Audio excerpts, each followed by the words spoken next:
We're continuing our particular conversation and exploration of becoming the beloved community, the disciplines of the movement from judgment to mercy. Before we begin, though, a bit of housekeeping as ever. Please let's use the chat section for questions and thoughts. I'll do my best to bring those in.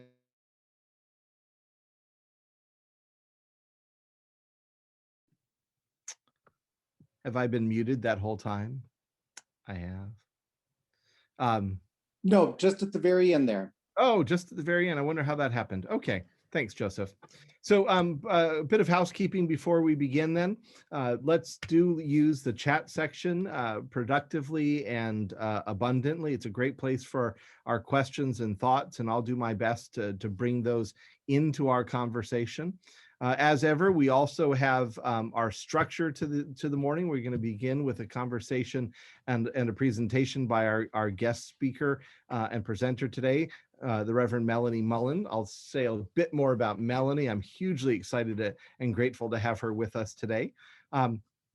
We'll then move into a conversation between Melanie and me, followed by an opportunity for a few responders from within our midst to personalize today's conversation, to move it from the head to the heart and explore how it's impacting us, or in particular them today. And we're fortunate today to be joined by Lisa Niscaroni and Monica Hubbard as our responders for today's conversation. And then we'll close with a final thought or two by Melanie before we move into a kind of coffee hour open conversation for those who would like to stick around. So I look forward to the breadth of our conversation this morning, and I'm immensely grateful to be with all of you who give us a wonderful opportunity to have this conversation, and most especially today to Melanie for joining us. Melanie is the Director of Reconciliation, Justice, and Creation Care for the Episcopal Church. And she'll be with us, of course, to explore the practice of mercy, the discipline of mercy in our lives.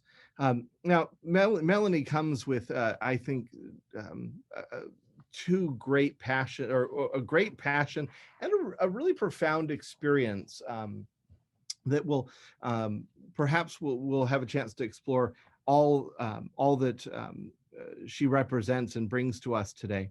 On the one hand, passion.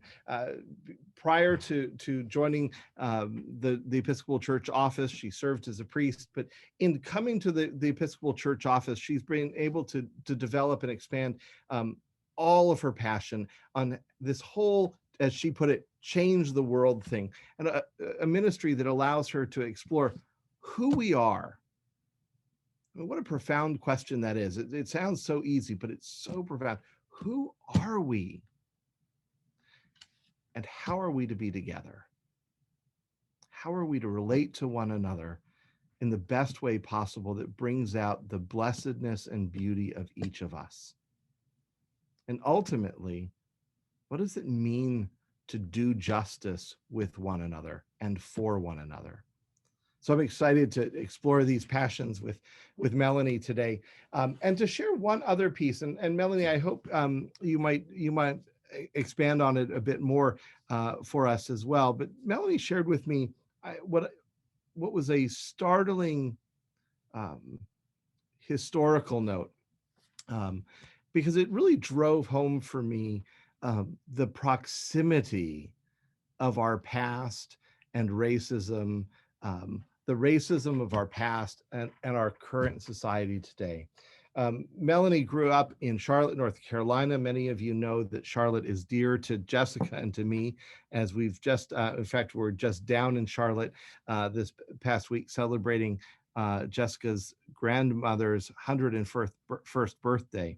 And Jessica grew up in the Presbyterian Church at Church Covenant Presbyterian in downtown Charlotte.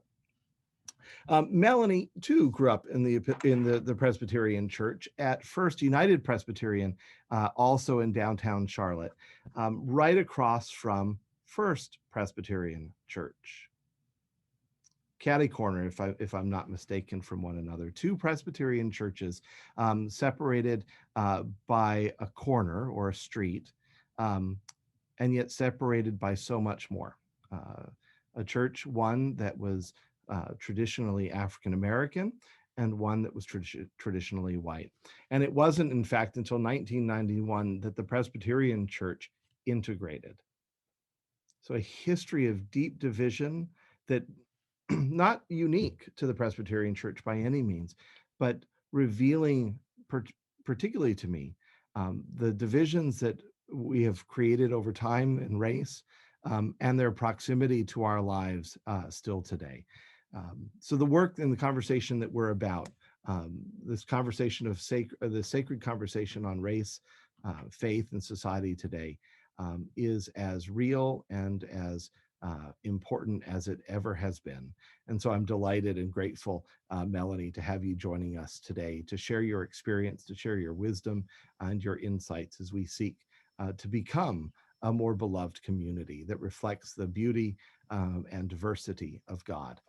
So with that, I'm going to turn it over to Melanie, to you, and invite you to offer some wisdom to us that we might consider together and explore as we journey to the very heart of God ourselves.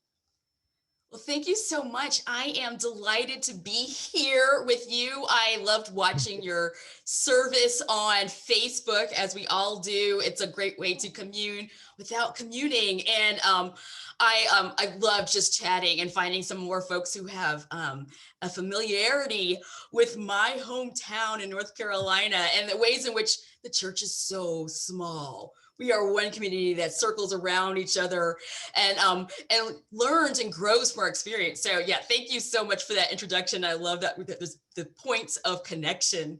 I would love to share a little story, because thinking about what you're doing, these big questions you've been asking for months, in fact, reminds me of a couple of core stories.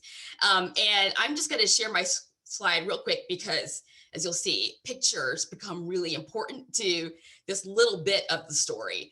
Here we go. Yeah, there you go. Love technology. So just thank you for the introduction, because you know now who I am. I get to be the person who talks about reconciliation and race and intersectional justice all the time. Creation care and poverty and everything from Jubilee to Good News Gardens comes in our little purview as people who do this work of the way of love, or the Jesus movement, as Bishop Curry defines it. And so just to be clear, that's all of our racial reconciliation work, but also all of our social justice and advocacy and engagement. We are asking these questions that you are asking as a whole Episcopal Church all the time. And the answers are complex and many. In 2015, you might not know this, but General Convention wrote out these questions and Resolution AO 185. And in the end, they said, we're going to talk about race, we're going to talk about reconciliation, but we're going to talk about the repairing of the breach. Just implying that there's so much more to be done, and it's hard. And we might not ever get to the end, but we're going to try as Episcopalians. So when I thought a little bit about this part of this question, wrestling with what's the beloved community now, it's how do we get into this place where we're answering that prophetic call? You know, Jesus and God calls out at the sacred burning bush, where are you? Well, here I am, Lord, but who am I? Who am I in doing this work? Because it's more important than we'd ever really realize. And it's part of what sort of keeps us down in our wounds, but it's also what opens us to hope. So I love this little bit of thinking about how I got here. Who am I? Yes, I grew up Presbyterian in Charlotte, North Carolina. So I grew up with a healthy respect for PhD people who gave very long, non-impassioned sermons that were full of thoughtful critiques, but also mentioned this one word we don't hear a whole lot about in the Episcopal Church: sin, brokenness. We're the woundedness of ourselves and communities, and wrestling with that in the sort of Calvinist tradition. But how do we bring that sort of acknowledgement of the brokenness of who we are into this graceful, liturgically filled, holy accent of what our Episcopal identities evolve and allow us to do, and how that is really, really important to thinking about race relations. It's remarkable. And I will say, just to finish out the story, that I grew up in an all-Black Presbyterian church that was rooted to the great university establishing tradition of the Presbyterian Church in North Carolina. So I just thought it was normal that you go to church and everybody was a doctor of something, a PhD professor, but who had lived through segregation and had lived through the civil rights movement and had lived through knowing that they belonged to a church that was built by the hands of former slaves. And the church was so important to them because right across the street, as you heard, was the other Presbyterian church, the one that was the dominant church in the city at the time. And back in the day, as in Methodist and Episcopal churches throughout the country, the slaves and freed slaves worshiped in the balcony.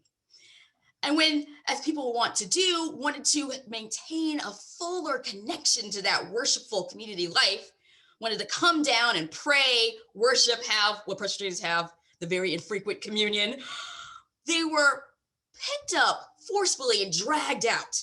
And if the story sounds familiar, you'll remember that this is the story also that happened with our first ordained African-American priest, Absalom Jones, and his friends, dragged out of the Methodist Church in Philadelphia and removed from the congregation, who could not deal with, how do they deal with the system they're living in, the guilt, the shame, the anger of an ongoing work of slavery and what would become segregation. And as they removed the faithful African-American Presbyterians, they went right down the street on 7th Street, right across from Tryon, and started this African-American Presbyterian church. And the thing that's instructive to think about for Episcopalians and Presbyterians and so many others is, as the country's politics and culture emerged right before the start of the Civil War, there were divisions and denominations. There were divisions, and so what the Presbyterians did was literally divide what would be their equivalent of a diocese. So there'd be a Diocese of Michigan and a Diocese of Black Michigan. We had Presbyterians, dioceses or presbyteries. And at that time, as you've heard, the Black presbyteries were cordoned off in their own little segments. And life went on. And segregation ended as a legal practice in the country. And yet we still have these divisions written into the codes and the ways which we practice church. Unless you think that's just a Presbyterian thing, I'll have you know that even in the Diocese of Virginia, where I was last a parish minister, we were still dealing in 2019 with ways in which the name of the diocesan convention was written in that aftermath of the Civil War. They called it a diocesan conference because, well, they were still a little bitter and sore and confused about the great defeat of the Civil War. And so there are lots of ways in which church leaders and community leaders write into the path and into our legacies, our covenants, our sometimes our house deeds, places of pain and hatred and segregation. And we have to deal with them today. We inherit them. And the Diocese of Virginia in 2019 then voted to change these little bits of naming. And as you heard, when I was in high school in 1992, finally the church decided, oh, we need to undo some of these little strictures, some of these remnants and reminders of who we used to be, people of segregation. And so they rewrote this structure of presbyteries or the diocese of components. And so as officially as a church, we were not integrated until hip hop music and cable TV were on the scene. But as you see, we've inherited so much. We've all done it, Black or white, Northerners or Southerners, whether we're new to the shores or whether we've been here for generations. There's pieces of this legacy of division and separation that we just inherit. But I want to argue that as followers of Jesus, we are uniquely capable of dealing with this inheritance, this like it or notness. We are uniquely equipped by the model of Jesus for handling and facing the truth of these hard inheritances and asking, who are we? You probably remember that phrase when people were sick in the Bible, someone went to Jesus and said, who made this man blind? Who did the wrong thing? Was it him or his fathers? And Jesus kind of undoes this idea of a historical world that tells us who we have to be and says something, there's more. There's a hope. There's a way in which Jesus and his presence helps us subvert the ideals of what we must inherit and what's limiting us. And it's not just the things we've inherited, good or bad, that make us and bind us to who we are, that maybe as an effect, keep us locked in a tube. So you've probably come across all of the works of our department, this beloved community curriculum, this idea that the ways in which we can look at these inheritances involve lots of ways in, and they're all good. We can tell the truth about race. We can proclaim the dream about overcoming racism. We can practice the way of love. We can repair the breach. And that means all the ways in which we've sort of inherited things that are broken, be it mass incarceration or segregated dioceses. There are lots of ways in, and they are all legitimate and good. But I want to tell you the story of when I was last in Virginia, this way in which I experienced the conflict and the dynamic that we're talking about today, judgment versus mercy, in this inheritance, in this looking at the holy way of breaking in. And I call this a holy breaking in story. So this is about St. Paul's in Richmond, Virginia. And if you have any connection to Virginia, you know that it is a historic church. It's right near the state capitol, and its glory heyday was noted at the time of the established Confederate States of America, because it was known as the Cathedral of the Confederacy. And when I say cathedral, I don't mean that it was just a place of hobnobbers and people who came in and out. I mean, this place was marked and coated from top to bottom. Its stained glass windows, the plaques on the wall, and there were lots of them, the brass figures, the kneelers, the book plates in the library, everything attested to this particular part of history. This thing that said that who we are and who the future generations that come into this church will be would be inheritors of this great lost cause. This wonderful vision, this sometimes terrible, sorrowful story of an inheritance of slave owning, of power over, of separation.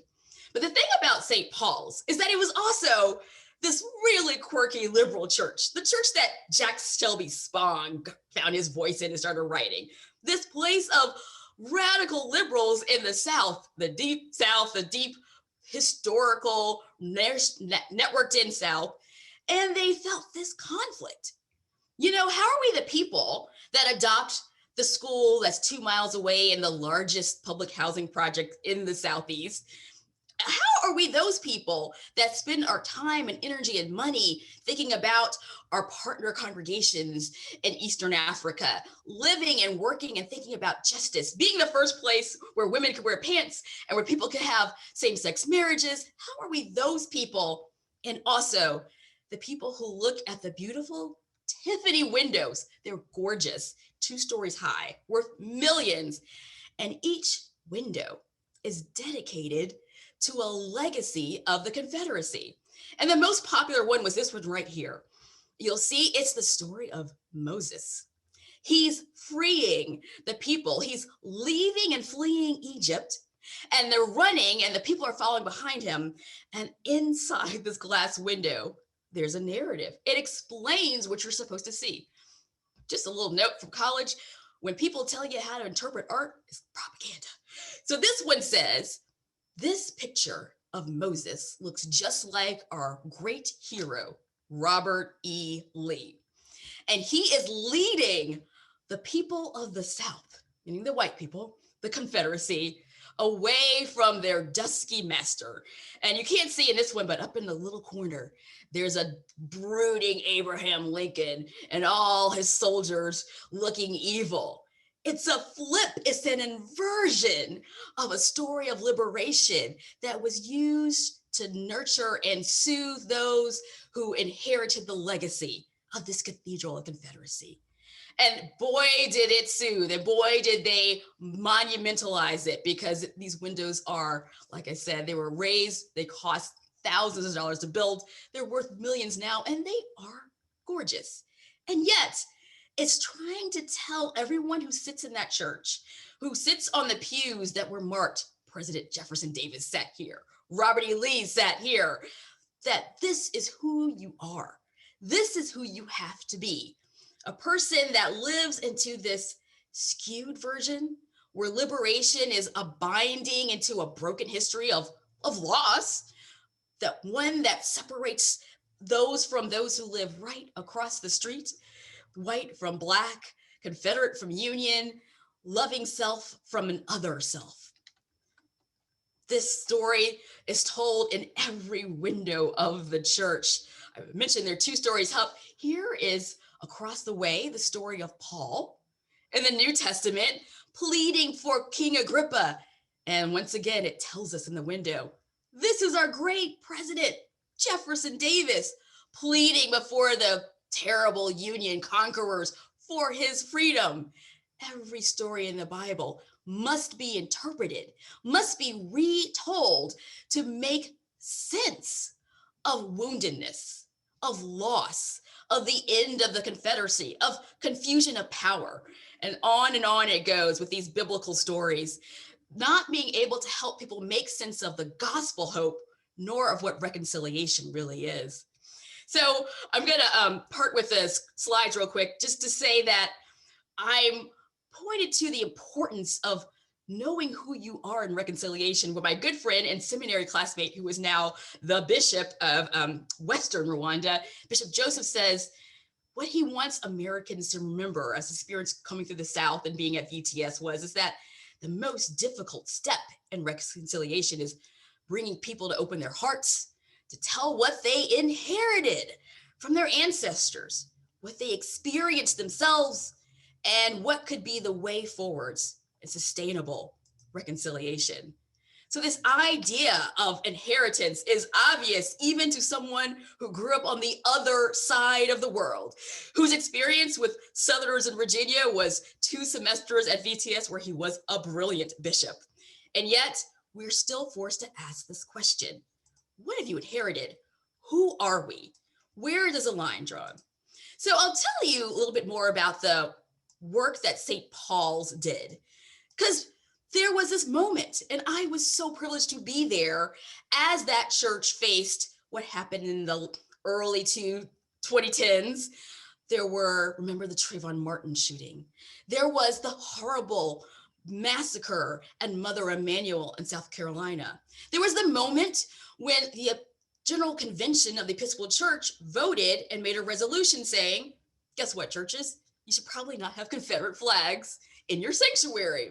These were all really big deals for the folks at St. Paul's. And I must say again, loving, wonderful people who had to face the conflict, the dissonance between what they'd inherited and what they see, the beauty of the shining windows and the marble, and the way they wanted to live their lives in Jesus. And so this church started a process. They started a process, and it was hard. I mean, boy, I think the clergy were praying for our jobs every week. There were so many hard vestry meetings. We were in the newspaper. We were getting threats online. This church had been a stop for everyone who wanted to go on a Southern history tour for decades. There were more people Monday through Friday looking at the windows than there were sitting on Sundays praying. And yet the church decided to do a couple things. Number one, acknowledge that the process would be hard, and acknowledge that there's stuff we don't know. Our motto became, we don't know what we don't know. But like I said, we sat and we had all comers breakfasts and lunches and dinners where people could just tell their story. What did you notice? When did you notice it? How did you feel? And for folks who had grown up in this town, who had grown up and spent Sunday after Sunday looking at those windows, it was a rift an opening. There was so much emotion. There was a lot of anger. There were a lot of tears. And the thing that struck with me, that sits with me, is one day there was an email sent to the clergy. One of our great vestry persons, a leader of the church, was just afraid, couldn't even think, can I come back to church? Because this has opened up so many hard questions, not just about justice and slavery, but here's the deep one.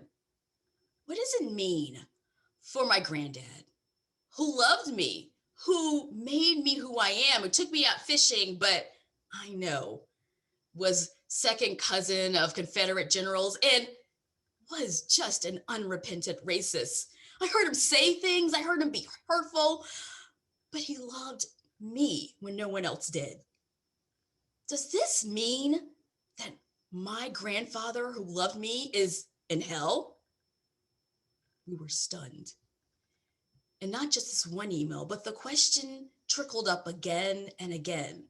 What does it mean for people who perhaps were faithful, tithing members of the parish, who were pillars of the community, who maybe helped create other paths to healing in the community generations on, who loved at least someone, but left an inheritance and a legacy that doesn't confront the hatred that confounds us now? Is grandma in hell? I have to admit, at the time, this was a heavy question. And because it was so theologically complex, we didn't really have to deal with it. There was so much other work going on. And this church led a 5-year process that is still happening to think about how to live into and proclaim reconciliation and resolution. But this question, what does it mean for God? Who does God judge? How? And what do I inherit of that? I loved my grandfather who took me fishing, this man said, but I know he was bad. He was wrong in so many ways. Do I inherit this evil? Is he evil? Is he in hell? So we're thinking about hell as opposed to a type of mercy. What does it say about the way we understand God and justice? I want to offer perhaps a little bit of the scriptures. Like we've heard the Palm Sunday, Jesus walking to Jerusalem, about to do the great work that makes us Christians and followers of Christ, going to the cross. And before that, he's telling a lot of stories on his journey, right? The parables, we heard a lot about the lost sheep in past weeks. And I want to posit that perhaps the stories that Jesus tells, the stories of healing, of forgiveness, of mercy, of going after the lost sheep and being the gate and finding the outcast and the least one, the pained one, the blind one, are not just stories of niceness. But what if these are stories about what mercy is in and of itself? And what if these stories are not just about people doing nice things, but are descriptions of God and God's self?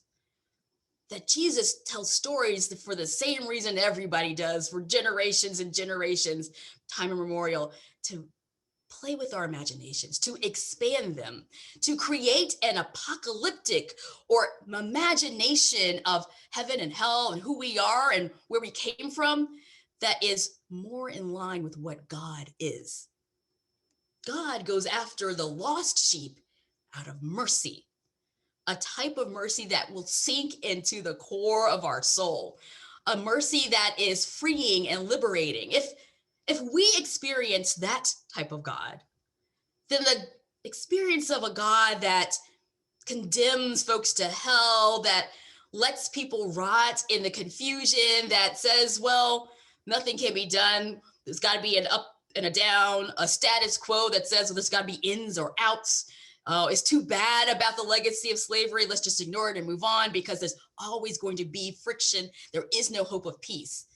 That vision of God should make us uncomfortable. It's a type of judgment that is not quite authentic to who and what Jesus is telling us God is. And the alternative, perhaps the alternative, is a vision of mercy, of justice that brings in, that goes after even the most lost sheep, that will leave the bounded and comfortable whole of groups of people for the outcast, the other, the segregated, and also the confused, those who are victims of oppression in a system, and those who can be parts of the perpetrators, the victimizers. Just what if we consider that for a second? What would that say about beloved community and who we are and what liberation is? It's a radical concept. It's a dangerous concept. It turns everything upside down. And it is dangerous because it might let us slink and slide into what, just between us Episcopalians, us good liberal folks for the most part, know is a danger of thinking about mercy. Is that we've seen what happens when people allow the idea of a soft mercy, a cheap grace to run the day. You end up with empty apologies. We apologize for slavery. That's happened in a lot of dioceses. You end up with pats on the head or tokenism. We've got, one young person or one minority on the vestry. We're done now. You end up with these small, insignificant gestures that don't seem to get to the heart of the matter, right? They don't feel like healing. They don't feel real. That's the danger in sort of a soft approach to mercy. It's why probably people cling to judgment. At least that's something secure. At least that's something that we know, right from wrong, good from bad, heaven and hell. But I want to offer perhaps this wonderful gift, this gift that comes out of, and I'm going to invite you in here, to liberation theology, just perhaps. Now, if you're not familiar with liberation theology, it's a sense and a way of looking at who God is in the Bible. We're thinking about the stories of the Exodus, where God made God's self known to the people in great works of freeing all the folks of the slaves, of doing the work that was in that stained glass window I showed you earlier, of Moses leading the people out. But the work of God is this mercy-filled work of freedom. And although this conviction of freedom is core, it is the essence of how many people experience God. For a lot of folks, it's just an idea. It's out there. I can remember the first time I learned both how to sing a song and how to properly dust was watching my grandmother, because she sang hymns while dusting constantly. Her prayer and her action were intertwined. And it was a part of a tradition that holds that many of the folks who were descendants of Africans that were enslaved in America rooted their spirituality in this memory of the story of liberation. That if God is a God that can bring people out of slavery in Egypt, that's a God that makes liberation possible and central for every single one of us, no matter what happens, no matter what we inherit, no matter what the world tells us, that who we are is a people drawn out and freed by God. And I always remember that if my grandma and my great-grandma and all those who suffered and struggled could be faithful no matter what, and joyful, knowing that the truth of the matter of God is that God is one who always frees, that always loves, that always does justice and judgment and mercy and a sense of liberation, then anything is possible. And as grandmas immemorial from the South told us again and again, no matter what you face, never forget who and whose you are. You are made and you belong and you are inherited this God of liberation. So this liberation theology is not just something for the outsiders or for people with brown skin or people who've inherited a past of trauma. I'll even offer, if you are really theologically inclined, that there are folks who write this idea of a Euro-American theology of liberation, a theology of liberation for folks who are privileged, who have been on the other sides of some of these stories of violence and victimization. Because liberation is about this core work. It's about freeing an individual from systems and within their own sense of pain and judgment. A liberation from God is both equitable and applicable to those who have inherited a legacy of racial segregation, but also those who have inherited a love from a racist grandpa who taught them how to fish. It's a liberation that allows people to remake their sense of who they are in the image of a merciful God. But liberation gets away from that danger. Remember that danger of mercy that might be soft or cheap, because it acknowledges that we know we're on the right track when accountability is linked, when the other and right relationship is at the heart of who we are and how we love.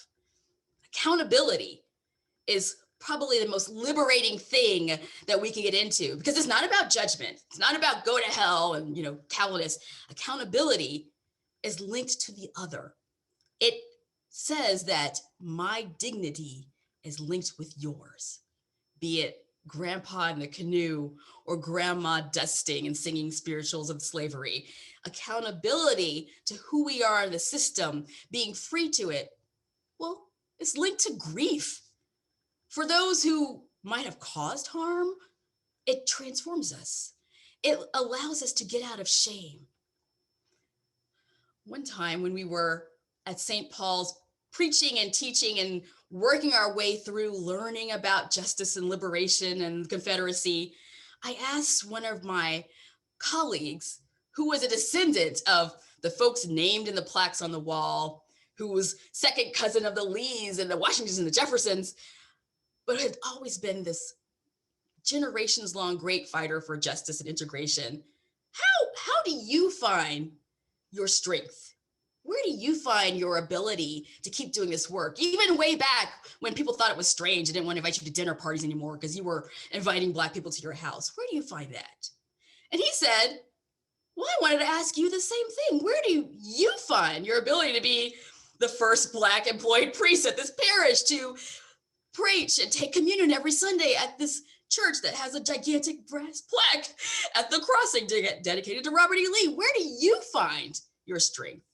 And we realized it came from the same place, that our ability to trust God's gracious liberation into what would be grief, what would be harm, what would be a legacy that told us you inherited shame or victimhood, was healed in that accountability, was healed in that right relationship to each other.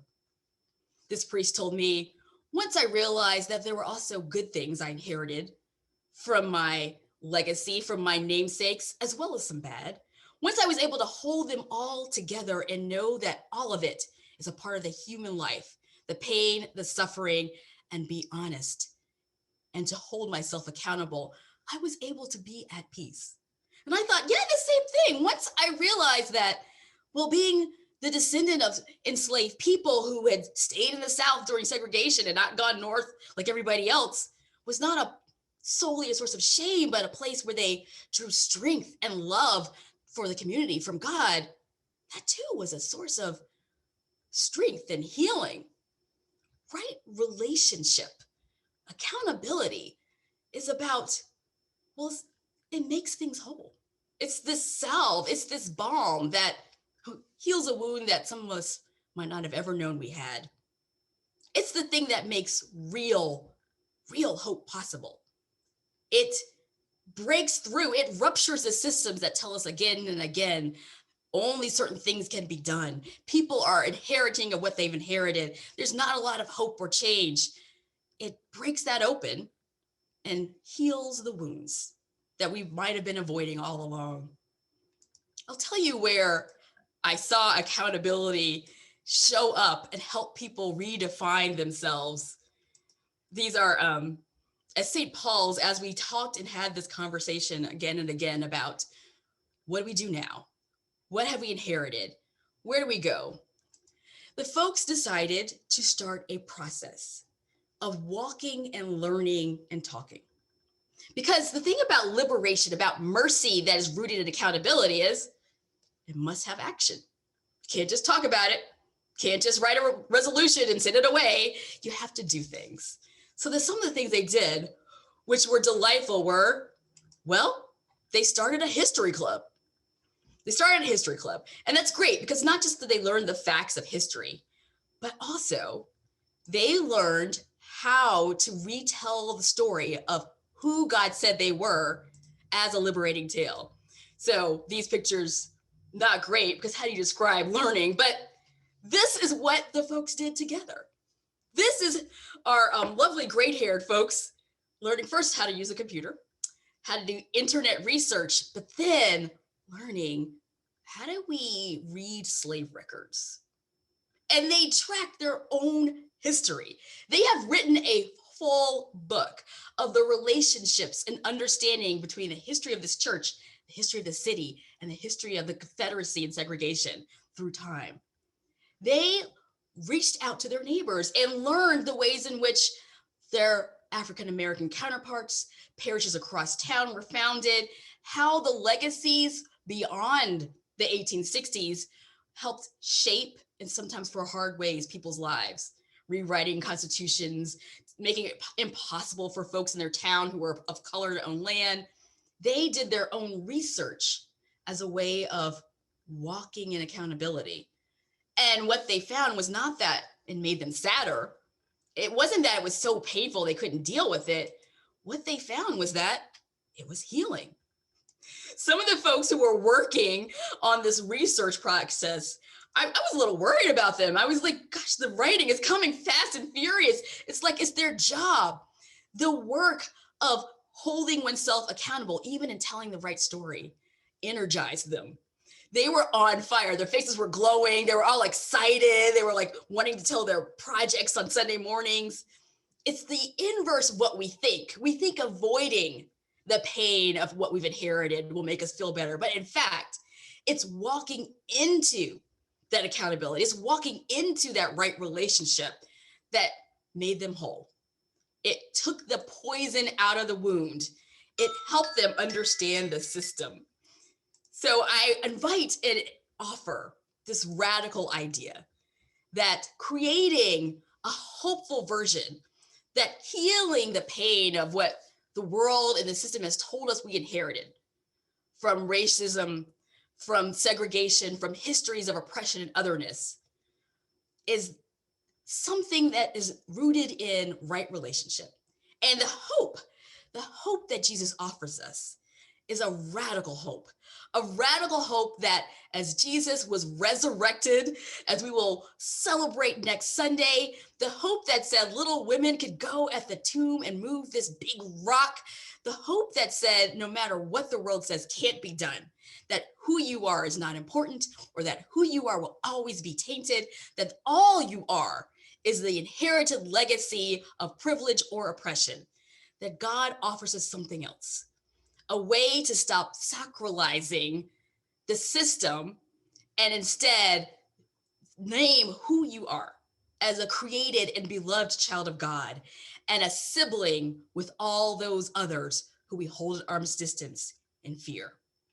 So I offer that to you, a way of balancing judgment and mercy, thinking about what racial reconciliation could be and how we as the people of God walking on this Holy Week way are the ones who can learn and implement and embody this liberation, this hope, this way of being what Jesus has called us to be.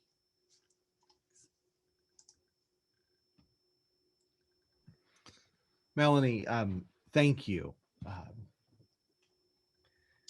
I'm digesting all that you've shared with us. The brilliance of recognizing that our story, our identity, that critical question of who we are, is not simply the story of our inheritance. That is a part of who it is a part of who we are, but it is not all that we are. And holding that story of that story of God, the story of who God sees us as, is a profound message of hope to us all.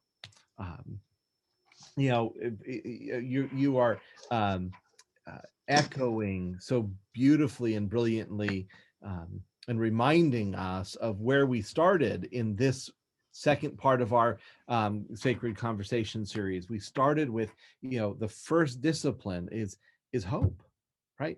We can't do this work without a sense of hope in front of us. If all we do is despair, if all we see is a closed tomb with a giant rock in front of it, or Jesus on the cross dying, we can't do the work if all we see is death. And so we have to have hope. And part of that hope, of course, is seeing ourselves differently, right? But you've reminded us that part and parcel, right alongside hope, is mercy. Because we look at that hope, we look at that beautiful story of who we are, who God sees us as, and then most of us look at who we've made ourselves to be and go, ugh, like that person I'm being and that person that God sees me as, they don't always align. And the world, right? The world, we talk about this beloved community, beautiful hope. I have a dream, to go back to Dr. King, right? This beautiful dream and hope that we have. And then we look at what we've done with it, and we go, ugh. And we have a choice there. And I think you've laid that choice in front of us, right? We can either face into the brokenness with judgment, shame, or we can look into it with a sense of mercy towards one another and towards ourselves. And when we have that mercy, when we have the capacity to look at ourselves and one another with mercy, we have this remarkable capacity to enter into the story honestly. Right? Yeah, right. I think of that history club that you've shared with us. If all they thought was judgment awaited them with every story that they unearthed, Oh yeah, they just close their eyes. they close up, right? So I mean, it's just a brilliant reminder of how critical mercy is to the story and work of reconciliation. If we don't have mercy, we can't reach out to one another with honesty and accountability. So I'm taking all of that in with immense gratitude as to how valuable and how essential mercy is to our work together. I wonder, as you have experienced and taught and seen the impact of mercy, right? That we've just kind of talked about that. Are there some things in your experience that help us develop and practice mercy with one another or with ourselves? Because that's our world teaches us to be shameful, to judge our failures, to judge the failures of one another. We don't do a lot of teaching around, well, how do we be merciful to ourselves and to one another? No doubt. And if I had to list my big failings, it's that one. I love to be self-judgmental, and we all do it in different ways, and it's really hard. I'm reminded of twofold that, like, the idea of mercy is right there in our liturgy, in our prayers, in our Kyrie eleison. Mm-hmm. Lord, have mercy. So we know that it's in the Psalms, this idea, like the word mercy, even when you sort of look back through the three dominant Hebrew versions of it, the translations, these are stories of like the womb, the story for womb.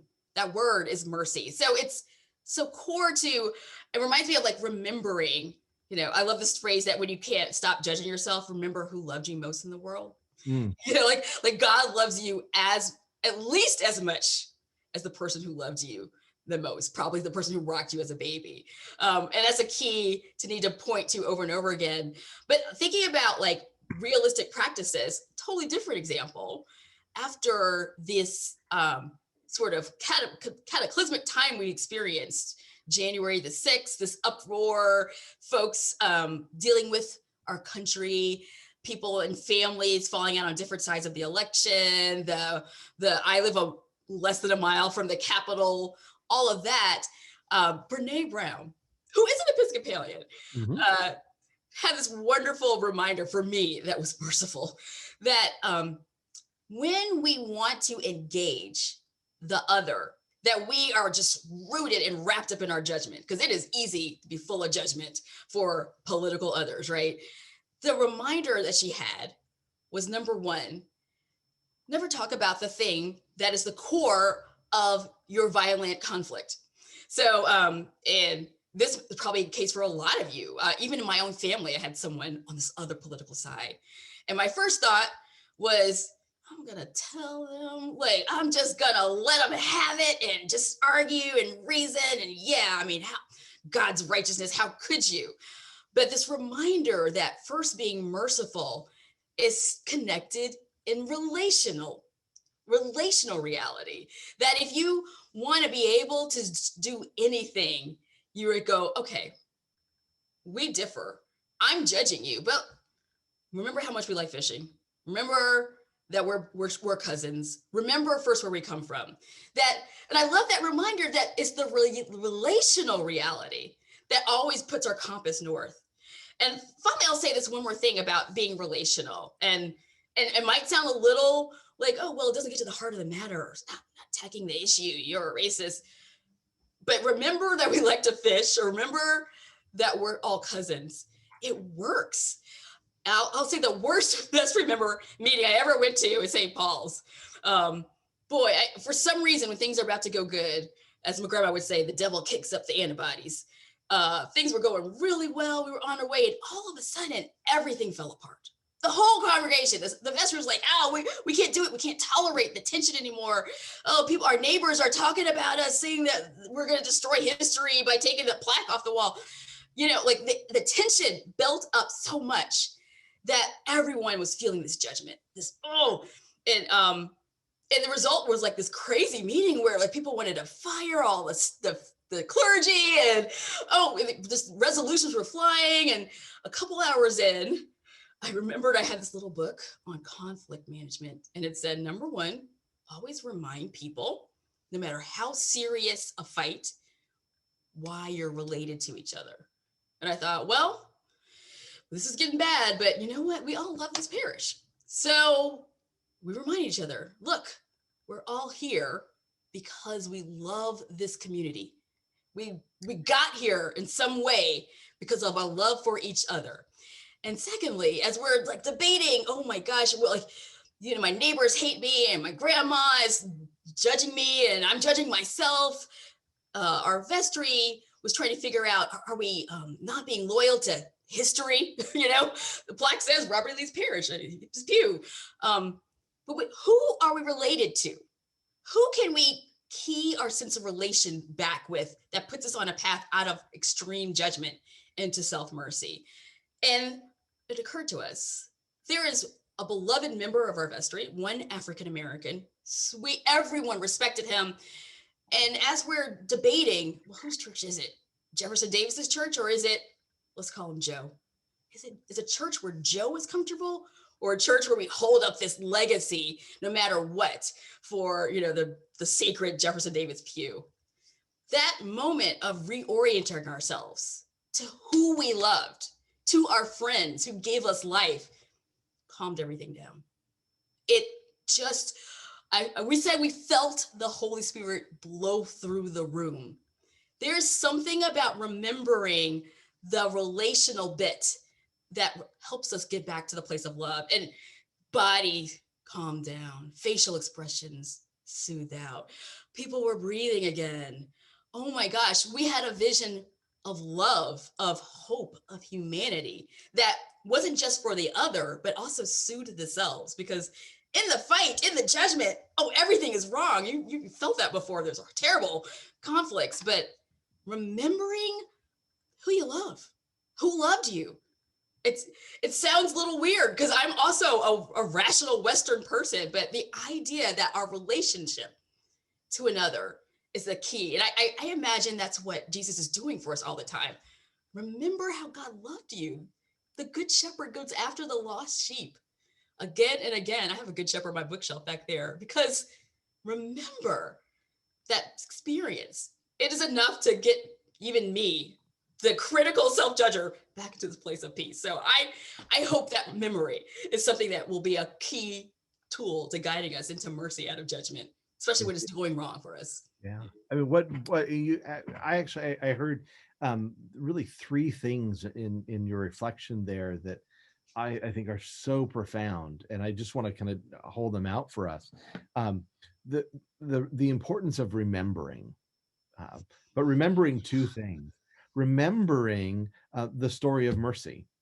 That is the story that surrounds and receives all of us. You know, that is the story of God, right? I mean, just the good shepherd, remembering that story, letting it enfold us. But remembering too who we are in relationship to one another. Profoundly remembering that, right? It's so easy in that moment of conflict to remember the conflict. Yes. Like that is what I remember. And like we have to be really intentional about not letting that one story be the totality of our story. So I got to remember that, wait a second, you're also this to me. We share, and that practice of remembering those two things opens us. And so, but you said a third one, and I think this may have been the most important from where I sit, is having an experience of mercy. Like being able to remember and to touch back. I mean, as you said, to remember the person who loves you, right? Yeah. And I mean, that just it physically changes me when I remember those people who have loved me. But it also makes me think of those individuals who don't have experiences of mercy to go back to, right? Who doesn't have that at the core of their existence, either in a home or in a society.